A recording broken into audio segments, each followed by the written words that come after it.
तेन देवा अयजन्त साध्यानिकजते यत्पुरुखं व्यददुः कतिधा व्यकल्पयन्नामुखं किमशासीत् किं वा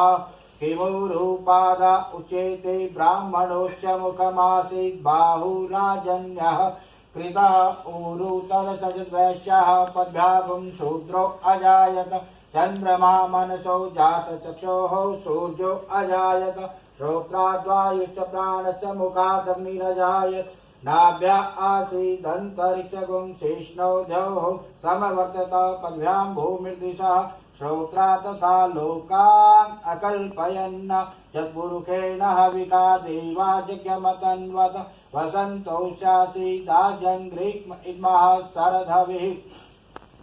सप्ताशासन परिधयस्ते सप्त समिधाः कृताः देवा जगन् तन्वाना अवग्नन् पुरुषं पशुम्